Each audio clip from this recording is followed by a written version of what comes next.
Good afternoon, everyone. Thanks for your patience. Anyone go out and see the geyser earlier? Yeah. Nice You know, try. this would be a good chance for you to tell us what they're building over there. More than a year has gone by. We're drilling for oil. It's part of the all of the above. Come on. Drilled your way out of the energy problem. You cannot, but it's part of our all of the above energy approach, which includes So you're drilling for oil and you hit expanding water, right? domestic oil and gas production, investing in renewables, approving the first nuclear power plant in 30 years, et cetera, et cetera. It was quite a sight. I could see it from my window, from my office. I don't believe so, but perhaps. I have no other announcements to make. I will turn to the Associated Press. Two quick ones, Jerry. I refer you to the GSA. I don't honestly know. It looked like water, but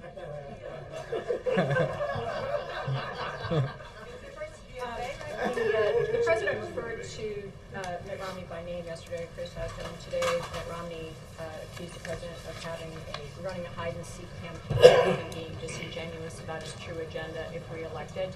Do you have any direct response to that? And more basically, are you running a risk here of some campaign fatigue if these two guys are going at one another by name so directly so many months before the election? well, I know you all know because you listened or to the speech or were there and watched it yourself. The president yesterday gave a comprehensive, detailed, dare I say, wonky exposition of his views of what our budget priorities ought to be and his views on why the Republican budget put forward by Chairman Ryan is not the right solution to our problems, why it's wrong for America. This was a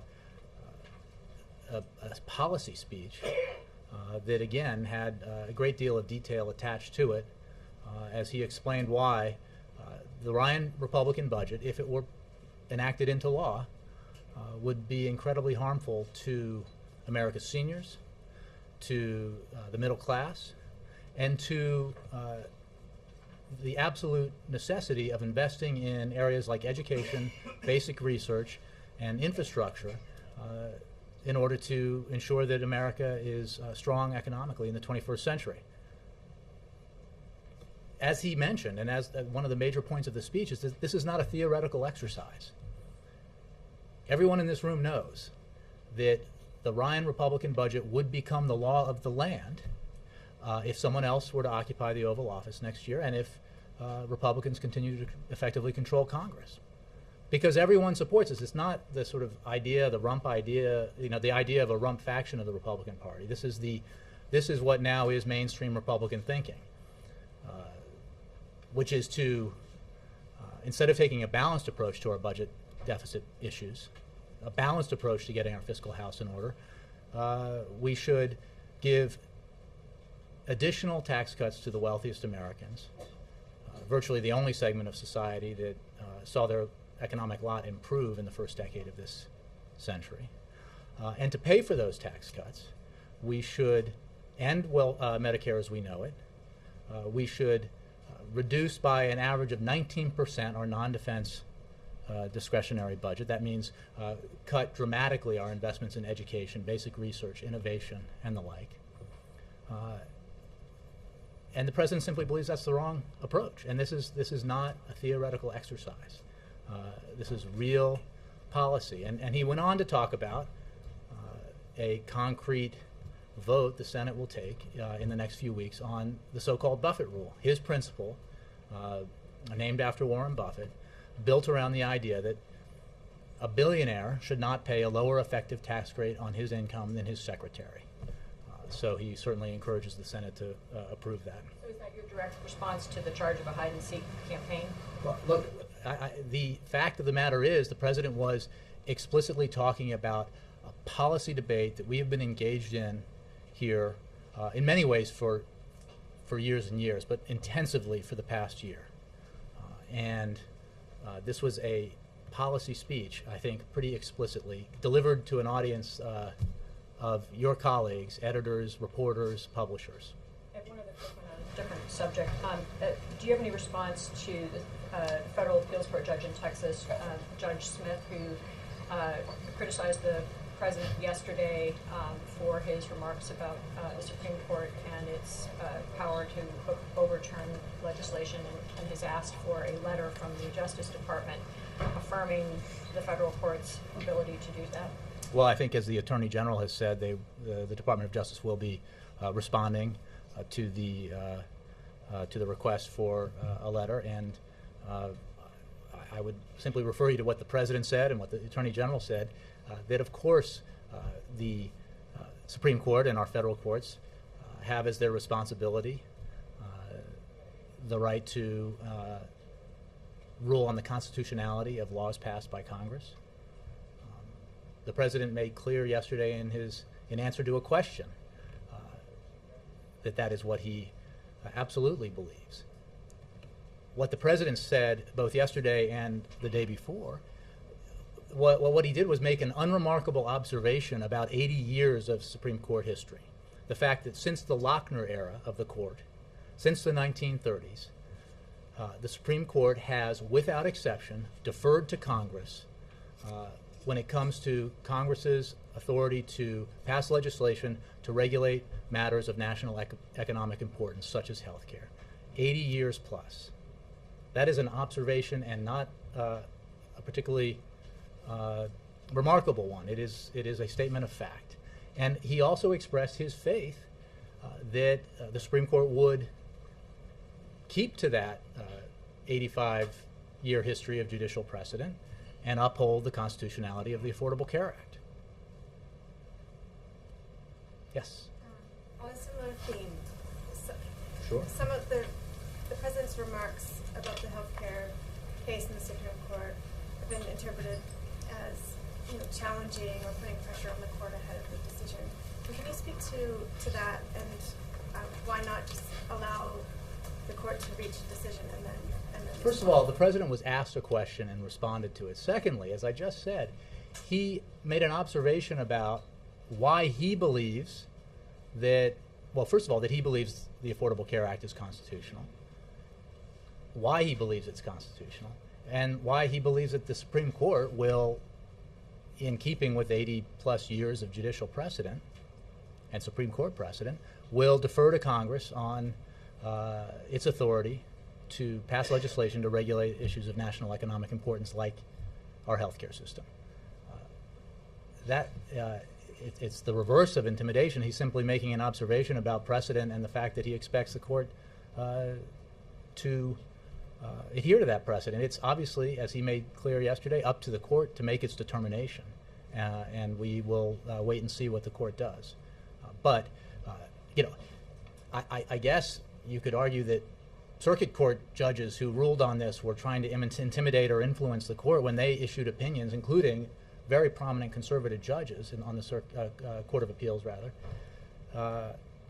When they issued an opinions that the Affordable Care Act was constitutional and that it is entirely constitutional in keeping with 80-plus years of judicial precedent.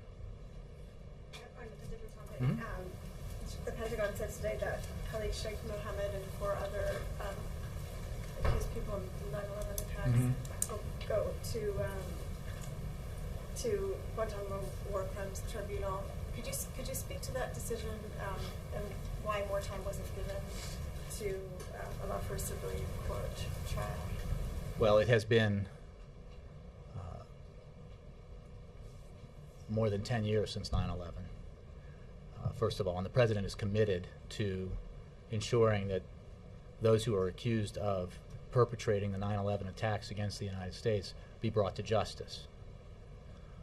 The President remains committed to shutting down Guantanamo Bay. In that commitment, he is of the same opinion as his predecessor, as his opponent in the 2008 presidential election, as the senior leadership of the United States military, and many, many others who believe that Gitmo ought to be closed.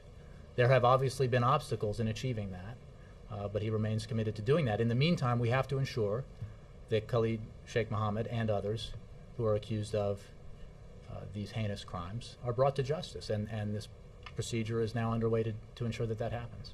Or is it contradictory to be committed to closing Guantanamo Bay and also proceeding with something?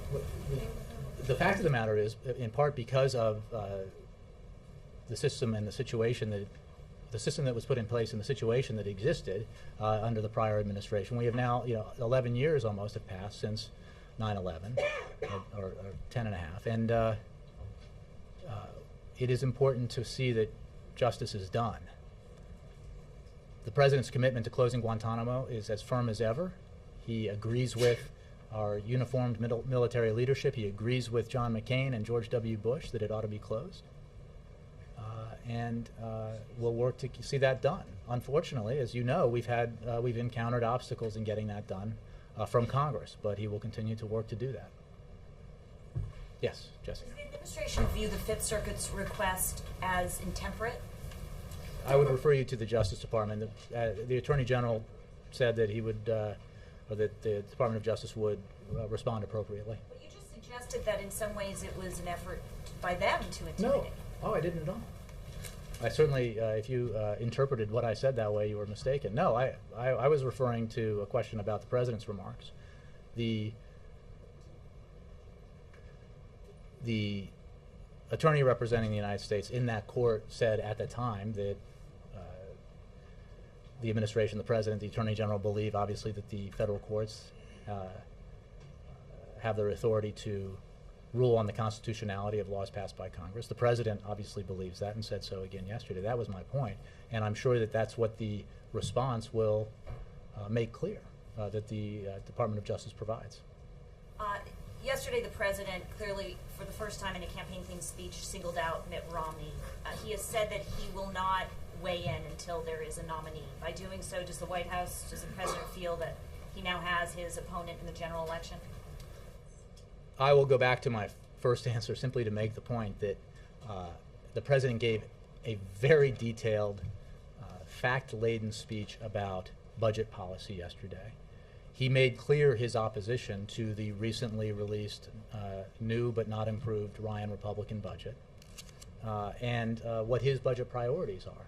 It is also true, and this is part of the overall issue here, that this budget is supported not just by a small group of ideologues within the House of Representatives, but broadly by the Republicans in Congress and by virtually all of the contenders for president in the Republican Party. So this is a real debate because the outcomes at the policy level are quite serious. It's not a theoretical debate. That's the point he was making. You can be sure that he won't choose as a venue to give a campaign speech, especially his first campaign speech or official campaign speech, an audience of editors, reporters, and publishers who are professionally obligated to sit on their hands. Okay, it sounds pretty campaign-themed to me. I want to just take issue with how talking about the budget and how talking about it in terms that, there are themes in that speech and specifics in that speech that are directly pulled from speeches he's been giving for the past 3 years. Okay, in any case, one last question. On February 8th, you were talking about the Stock Act and said that you were shocked to learn that elements of it had been pulled and watered down by Eric Cantor, from the House Republican Eric Cantor. This was the Grassley amendment, yes. Is the White House satisfied with the act as passed? Well, the President signed it into law not too long ago.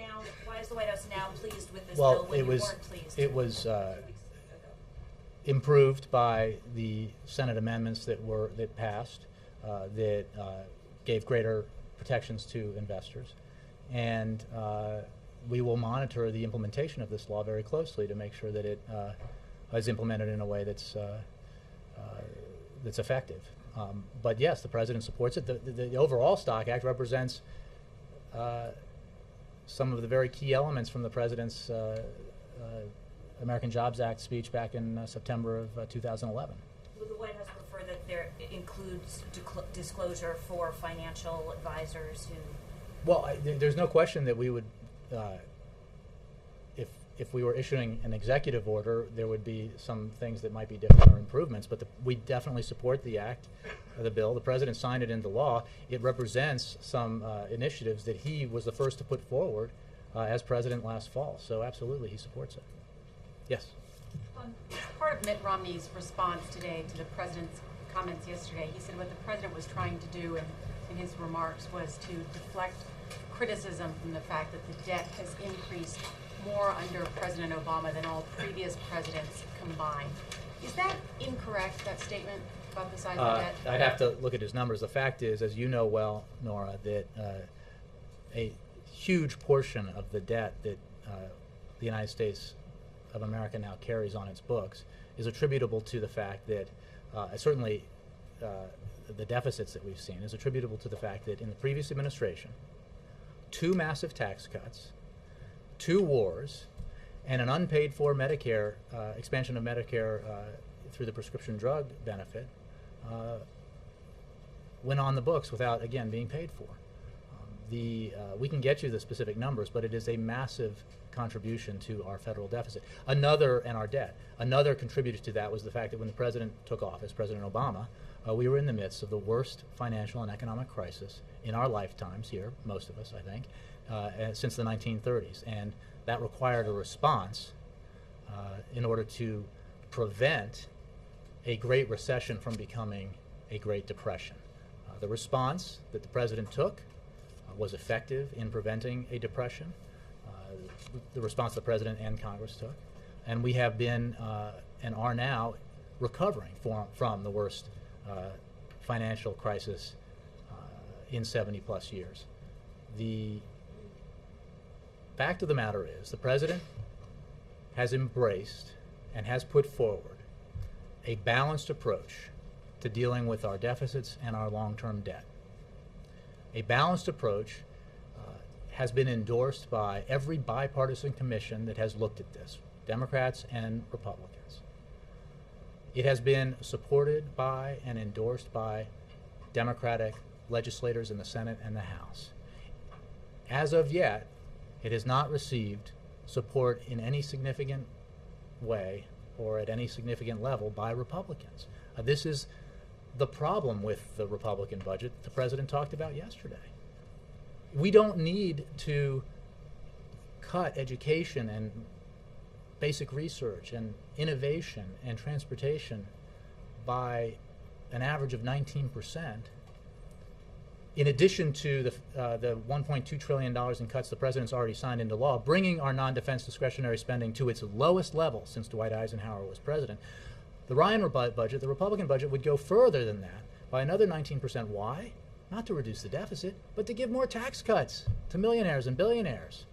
That's a losing argument, and it's the wrong prescription for America's economy. Given the president's detailed description about what's wrong with the Republican and the Ryan budget that's been endorsed by Mitt Romney, why then doesn't the president want to offer people a different choice? Why doesn't he have his own party put forward a budget in Congress? Nora, you know that the president has put forward a budget.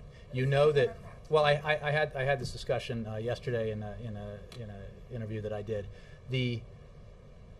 What everyone knows is that in a situation where Washington is divided, the only way to get to a budget agreement that represents a compromise that can be passed into law and signed by the president is that if it enjoys bipartisan support. Passing a bill with only Republican support in the House and passing a bill in the House that garners only Republican support and passing a bill in the Senate that garners only Democratic support does not achieve that and does not bring you any closer to a resolution. What you need, I can see Ed getting all worked up over here, but what you need is a balanced approach that has been supported by bipartisan commissions. That is, again, there's a lot of talk about the Simpson-Bowles Commission, which, as the president noted yesterday, he created and had to create through his executive authority because Republicans, the president endorses the approach that the Simpson-Bowles Commission took, and in fact his budget proposal is different from the Simpson-Bowles approach. How? It doesn't raise as much revenue, which you would think would appeal to Republicans, and it doesn't cut defense spending by as much, which you would think would appeal to Republicans. And yet, the 3 House Republican members on the Simpson-Bowles Commission voted no, including Representative Ryan. So what does that tell you about how they view the need for a balanced approach. Throughout this debate in the past year, you have seen Democrats, led by the president, do really hard things. Democrats aren't supposed to like cuts in discretionary spending, basically domestic programs. And yet this president has signed into law the deepest discretionary spending cuts in recent memory that have brought our discretionary spending levels to their lowest level since Dwight Eisenhower was president. The Democrats generally do not like and do not support cuts in entitlement programs, and yet this president put forward difficult reforms in our entitlement programs because he believes that you have to have a balanced approach. You have to include entitlement reform in any effort to reduce our deficit and bring down reduce our debt. And the president also believes you have to include revenue, as does the vast majority of the American people. So who hasn't moved here? Where's the Republican proposal that includes revenue as an element of a balanced approach? It's certainly not the Republican budget. And I'll let Ed fall on that in a minute. But on the Supreme Court, just one more question on the Supreme Court and the president's comments Monday. Does he regret using the word unprecedented? Not at all, because as I've said a couple of times now, the president was referring to making the unremarkable observation about 80 years of Supreme Court history. Since the Lochner era, well, only because a handful of people didn't seem to understand what he was referring to. Of course he was referring to the fact that it would be unprecedented in the modern era of the Supreme Court, since the New Deal era, for the Supreme Court to overturn legislation passed by Congress designed to regulate and deal with a matter of national economic importance like our healthcare system. That is a fact. Since the Lochner era, which ended when the court began to defer to Congress on New Deal legislation, the Supreme Court has not done that, has not broken the precedent set there, and that's a number of years now. That's what would be unprecedented about it. He did not suggest that the court, it would be unprecedented for the court to rule that a law was unconstitutional. That's what the Supreme Court is there to do. But it has, under the Commerce Clause, deferred to Congress's authority in matters of national economic importance. But on that point, Republicans Ed. are mentioning. Thank you, Ed. There was being intemperate. I just wanted to ask. Never. 80 years of precedent you keep talking about, but Republicans are pointing to, I think it's 159 different times in the history of America where the Supreme Court has decided that something is not unconstitutional. Obviously not all of those times involving the Commerce Clause, which is a caveat. Well, none of them in the last 85 years, and that's what the president was talking about. But there's 159 So times the court if they has are said it's citing, unconstitutional. if they are citing times when the court ruled as unconstitutional something under the Commerce Clause that Congress did, they're basically saying they shouldn't have passed some of the New Deal legislation, and perhaps they want to revisit that. But the precedent we're talking about here, as I've made clear, I mean, you can say that they make this argument about precedent based on something the president didn't say or mean, or we can talk about. But to be clear, he didn't specify what you're specifying now. He did yesterday. But in his original comments, he did not but- draw out that caveat. He just said the whole thing would be unprecedented. That's not what he said, Ed. That's not certainly what he meant. And it was clear to most folks who observe this and understand what is at issue here. Jay, that's not true. The president said on Monday that it would be an unprecedented, extraordinary step of overturning a law that was passed by a strong majority of a Democratic elected Congress. It took him yesterday to talk about the Commerce Clause and on an economic But Nora, issue. There are two I'm instances in the past 80 years where the Supreme Court has overturned stuff. U.S. versus Lopez and U.S. versus Nora, what Morrison. I'm telling you These and are what- very specific legal issues. It's not evident to everybody. Well, it may not be evident to you. It is clear that the president was talking about matters like this that involve the Commerce Clause, that involve Congress passing legislation to deal with issues of national economic importance. National economic matters like health insurance, which is clearly a national economic issue. That's what he was referring to. And again, he spoke to this yesterday. It is obvious and clear, and nobody would ever contend in his office, and he certainly was not contending, that the Supreme Court doesn't have, as its right and responsibility, the ability to overturn laws passed by Congress as unconstitutional. He was referring to 85 years of judicial precedent, of Supreme Court precedent, with regard to matters like the one under consideration. And it's maybe fun to pretend he meant otherwise, but everyone here knows that that's what he meant. Ed. But To quote what Nora just quoted. Go back But to Nora. for the sake of argument, we're going to pretend he didn't mean that. No, okay, but He had to clarify. I'm telling though. you- He He did did clarify. clarify the next day. And also, when you said, well, to Nora or me, I'm not that maybe disagreeing. we didn't know those cases, do you think most average Americans know about a Supreme Court case from 75 years ago?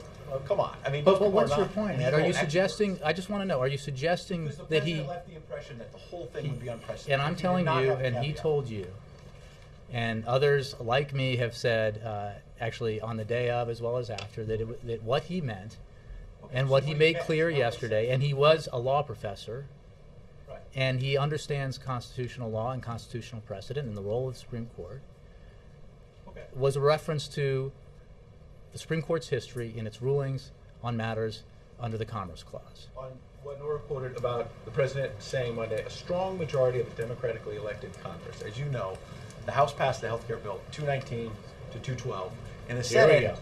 well, it's Yeah, a go fact. I know, here we go. But here we go with a fact. Imagine that. It was not a strong majority. I mean, the Republicans just pushed through the Ryan budget with Republican votes. You guys would not call that a strong majority, would you? No, but here's the environment that we live in, Ed. In order for a budget agreement to become law, right? The Republicans don't control both the executive branch and the legislative branch, and the Democrats don't control both. In order for the absolute necessity of dealing with our deficit and debt challenges, we need a bipartisan compromise. The only path, as evident to anyone who thinks about this matter, the only path to that is a balanced approach. Republicans in the House know that. Democrats in the Senate know that. The president knows that. That's why he has embraced a balanced approach. Back on But what the healthcare, it Republicans passed haven't, 219 to 212. So that's a strong majority, you're saying, factually? you're talking about apples and oranges No, here. no, we're talking That apples on healthcare. passed, Healthcare, 219 to that 212. passed, That is a strong majority, factually? Ed, that passed Congress and was signed into law. You know that there is no way to, I mean, look, you're making the president's point. You know that there is no way to achieve a balanced approach, to achieve a significant compromise on deficit and debt reduction through in a budget compromise without a balanced approach. You know that. That's not going to happen right now, right? Without We're talking about healthcare. We can go back to those Okay. elements. Okay. Right? You're absolutely correct if, as some hope happens, someone else occupies the Oval Office next year and Republicans control Congress, that the Ryan Republican budget could well become law. That's exactly what the president was talking about yesterday. This is not a theoretical debate. What will become law, because this is not, the conservative fringe of a Republican Party now talking, it is the entire party, is a budget that would decimate discretionary spending on education and innovation and research and development, would end Medicare as we know it. I keep getting throwbacks to the 1990s. End Medicare as we know it by creating a voucher system for Medicare where and a two-tiered system where healthy people go to the cheaper private insurance options, and then Medicare is populated only by the older and sicker members of our senior population, driving up costs that will be shifted to seniors. And that's simply not fair. That's not what the president believes is right. It was for Monday. I know we're talking as well about the budget, but just to be clear on health care, the president, when he defended what he was saying on the Supreme Court Monday on health care, was saying that a strong majority passed this in both chambers of Congress. Health care, not the budget, but health care. Is that really 219 votes is a strong majority? A majority passed. And look, it was the point the president was making. It is that under the past 80 years of Supreme Court history, the Supreme Court has shown deference to the legislature to deal with matters under the Commerce Clause of national economic importance, like health care. And he is confident that both the Affordable Care Act, under the 80-plus years of precedent, is constitutional, and that the Supreme Court will agree with them, as did lower courts in opinions put forward by very prominent conservative judges. Last thing, when Jessica and Ann were asking you about the budget, back on the budget, you kept saying it was a policy speech and that it was wonky, and there were wonky elements to it, no doubt, because he was talking about facts. However, he also called it laughable, the budget. He said it was a Trojan horse, social Darwinism. how can you suggest that he wasn't playing politics as well? We get that he was talking about substance too, but he was playing I'm saying politics that yesterday. He called it a Trojan could horse. have and did in many ways give the same speech last year at this time. And he gave a speech in response to the original Ryan budget that was very clear about why he felt that it was not the right answer to our challenges economically. And there really is no difference between that and this, except that we now know that all of the would-be leaders of the Republican Party, virtually, those who would be president, support the Ryan Republican budget and think it's the right way to go. The president disagrees. Yes. And then I'm going to move around. Sorry for the front row. Does he regret the unelected? Does he the issue that the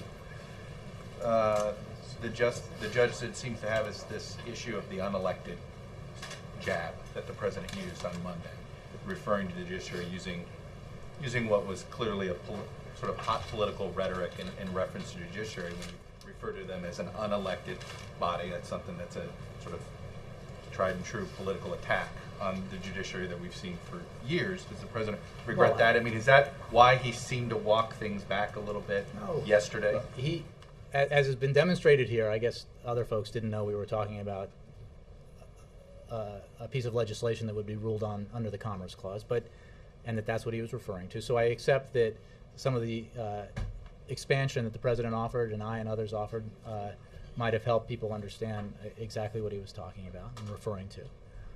But I think his point about Congress was simply that the Supreme Court, since the New Deal, has deferred to the legislature, those who are elected by people around the country, to write laws for them, and in this matter, on matters of national economic importance, to pass laws that regulate the economy and regulate areas of the economy like our healthcare market. So that is the point he was making, is that the court, as a matter of precedent, has deferred on matters like this to the. A bunch of unelected. He would he goes, I would remind them that they're unelected. I mean, that's been the way the judiciary was set up. He was making an unremarkable observation about. Is that an unremarkable? To use a political well, they aren't elected. It's again a statement of fact. Just like,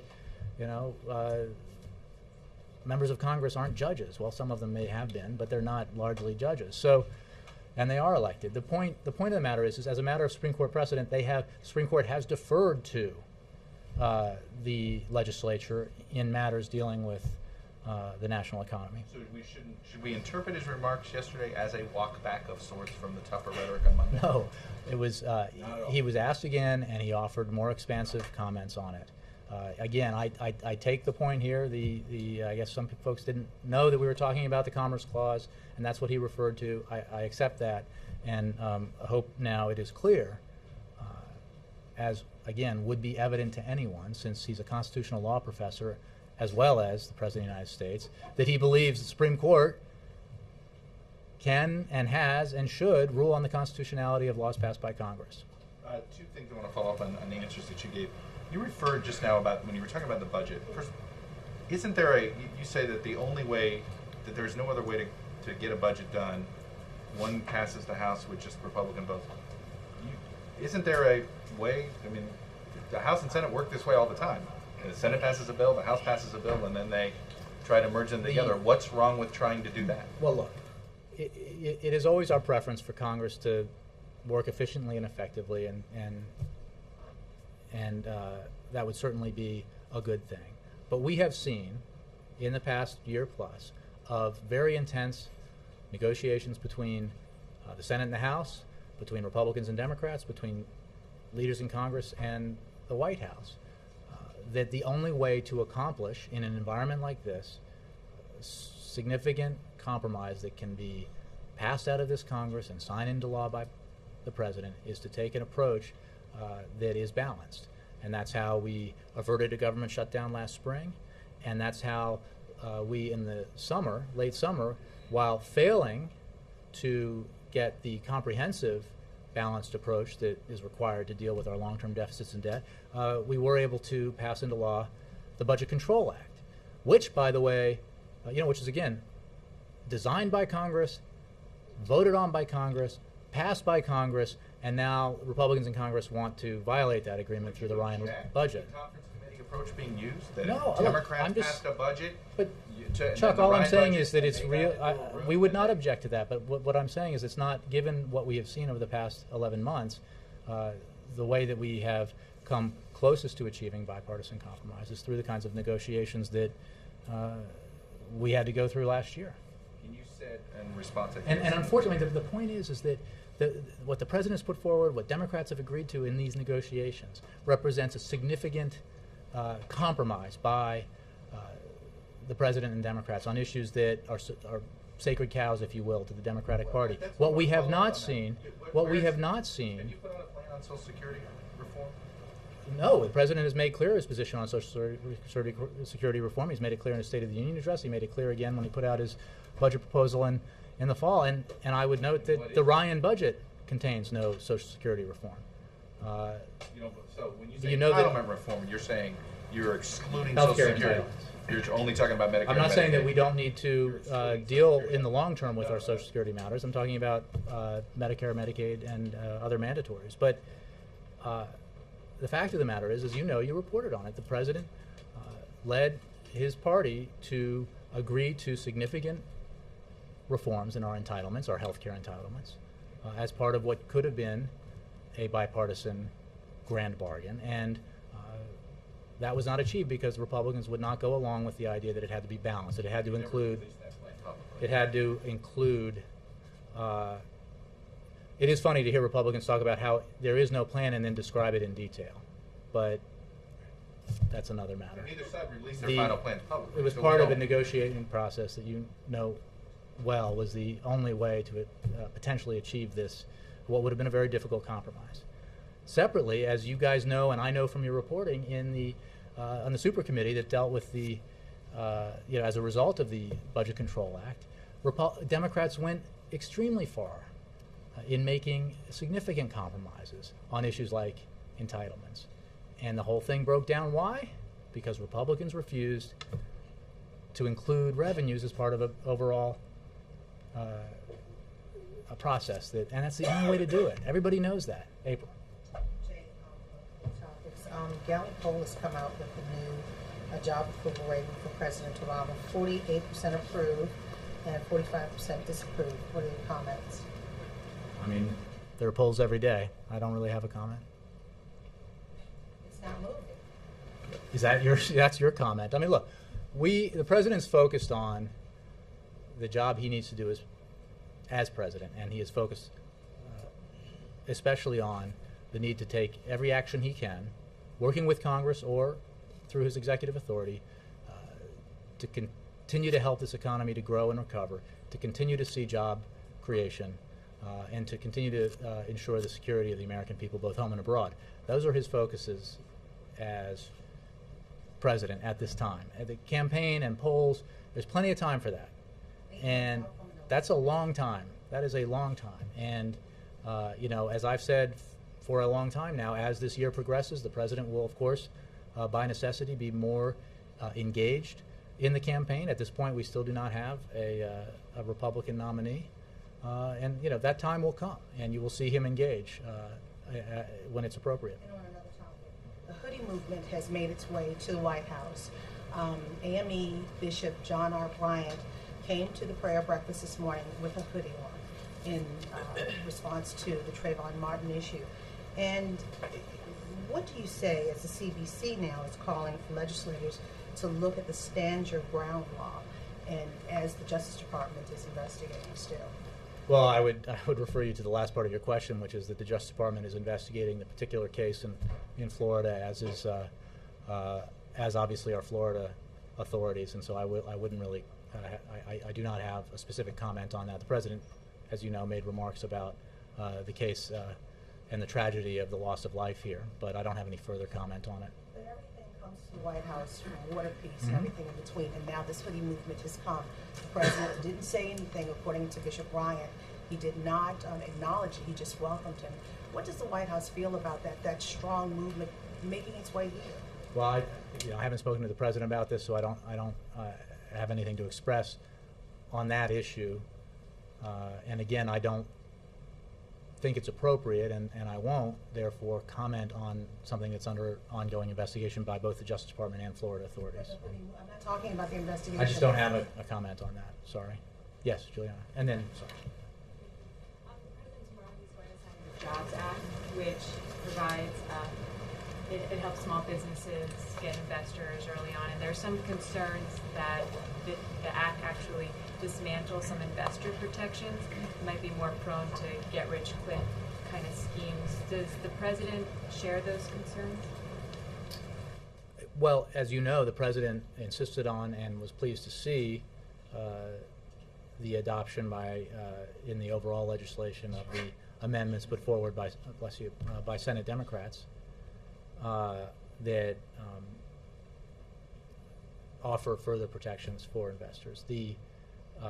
And we will be mindful as this law is implemented to ensure that it's implemented in an effective way and that those protections are upheld. So the president strongly supports it. Again, as I was, I think, saying to Jessica, it includes at its heart provisions that the president initially put forward for consideration by Congress, and he's pleased that even in an environment where getting bipartisan cooperation is very, very difficult, we have seen enough of it to enable us to pass two pieces of legislation that the president called for, the Stock Act today and the Jobs Act tomorrow.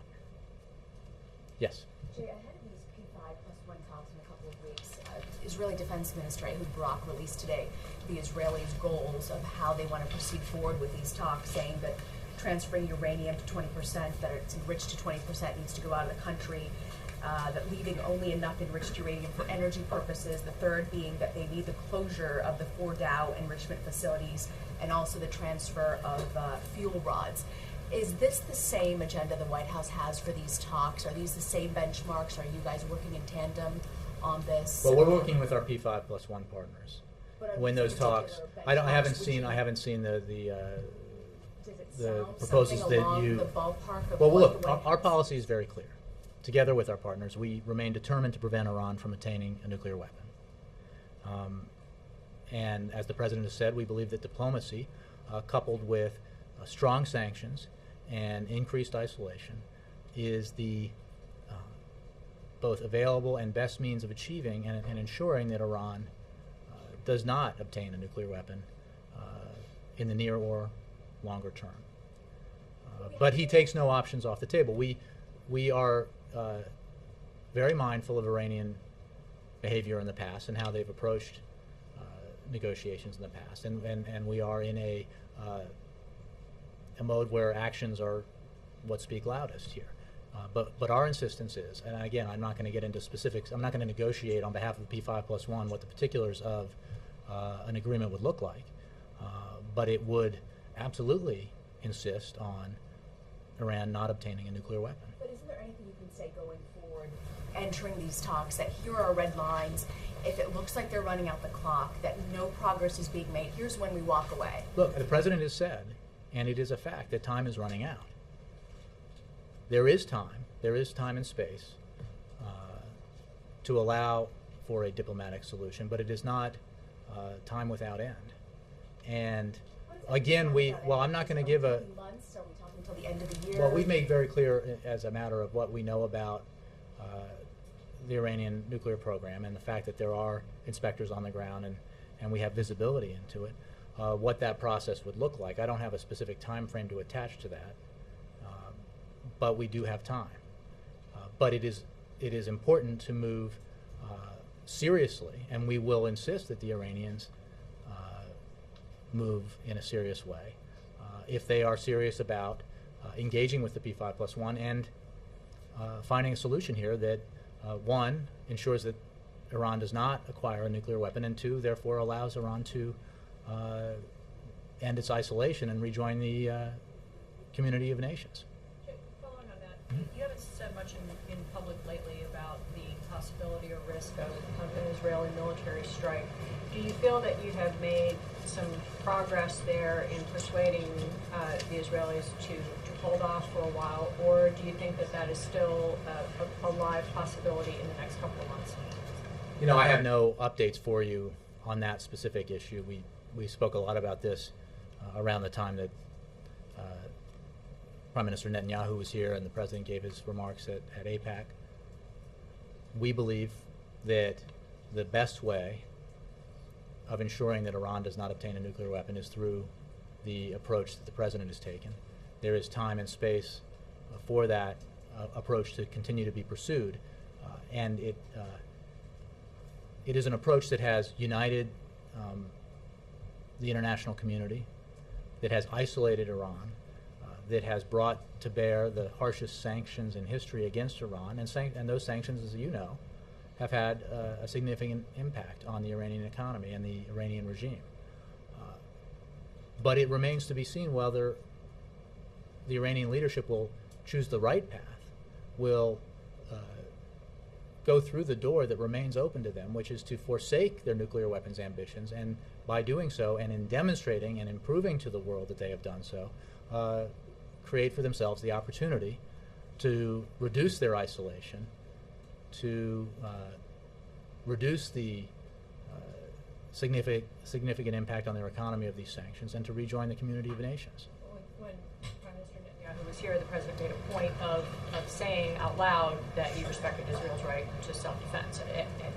Well, that hasn't changed.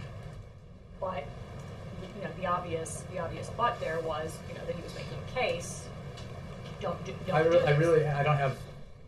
Nothing has changed, if that's what the essence of your question is. Our position remains the same. We have made clear what we believe is the appropriate path to take now, and we're working with our P5+1 partners as well as allies and partners around the world in this effort, and we'll continue to do that. Yes? Can you tell us which members of the Muslim Brotherhood, the group that's visiting right now in Washington, which members? I don't have names. I don't have names for you. As you know, it is a matter of fact that the Muslim Brotherhood will play a prominent role in Egypt's political life going forward. Members of the Muslim Brotherhood met with John McCain when he visited, and Lindsey Graham, 2 senators, when they visited Egypt. And again, I don't have the names of folks who are having meetings here in Washington. But we're, the lower level officials here at the NSC did have meetings with them. Just a question on Pakistan. As you know, the head of Lakshar al-Taiba did a news conference there where he basically said, give me the money, give me the reward money, and the Pakistani government spokesman said that they need concrete evidence to have the charges withstand judicial scrutiny. What's the response to that kind of a statement from Pakistan? In terms of, I haven't seen that, so I don't think I have a response for you. Yes. Yes. Sorry. Thank you, Jay. First, I want to go back to the Monday summit with President Calderon and Prime Minister Harper. Did the situation in Syria come up in the conversation? I don't know. I'll have to check. It would certainly be possible, given that Syria is a major topic of conversation right now among the world's leaders with the president, but I don't know for sure. Has the president started to build up some sort of support from the allies to a greater involvement in the region? Well, we are working with, by the region you mean Syria? Syria, yes. And allies, I implied Canada. Well, certainly. I mean, look, we are part of the Friends of Syria. We have worked through that group. The Secretary of State has participated in that group, and we are working through that group to provide assistance to the Syrian people and to further pressure the Syrian regime to cease and desist. And I think we have seen Kofi Annan on his mission put forward a plan. I note that the Syrian regime said it would adhere to it, and then we've seen reports of terrible violence continuing in Syria. So we're focused on actions, not words. We've seen there have been many occasions where the Assad regime has made promises that it has failed to keep. So we will continue to watch very closely what Assad does and work with our allies through the Friends of Syria to continue to put pressure on that regime.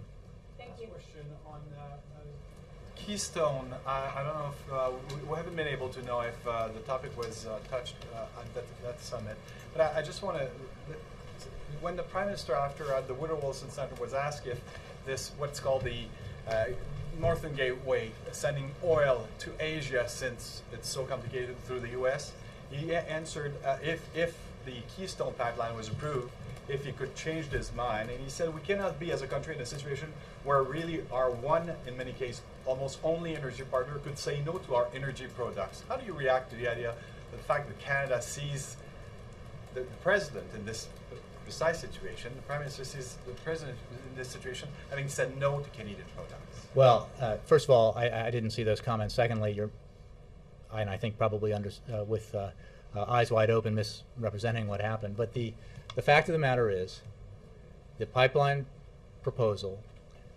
that was delayed because of the opposition of people in Nebraska, led most prominently by the Republican governor of Nebraska.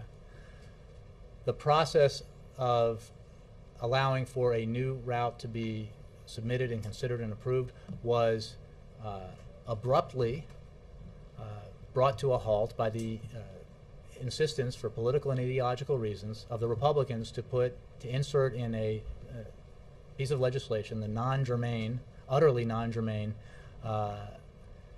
element of forcing a decision on the Keystone Pipeline, forcing a decision on a pipeline route that did not exist and as yet does not exist. The President has made clear that when a new route is submitted, it will be reviewed in accordance with all the standards that have been in place for many, many years now, and hopefully without any undue ideological efforts from the sidelines. It will be reviewed and considered and decided upon accordingly. In the meantime, as you know, because the President visited Cushing, Oklahoma, the President has called on federal agencies to expedite the permitting process for the portion of that pipeline that would run from Cushing, Oklahoma down to the Gulf of Mexico, the approval of which and the building of which would relieve a bottleneck that exists in Oklahoma in the transporting of oil down to refineries in the Gulf. And the President, as you know, I'm sure, and have reported on, has approved many pipelines, including international pipelines, including pipelines from Canada that cross the border with the United States.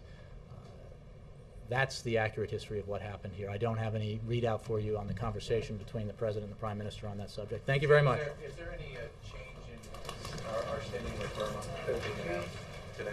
I have nothing for you on that. The President and Secretary of State have made clear that we would meet positive actions taken by the government there with a positive response, but I have no specific update for you. Got a statement supposedly at 3 o'clock. Well, we'll all watch with interest.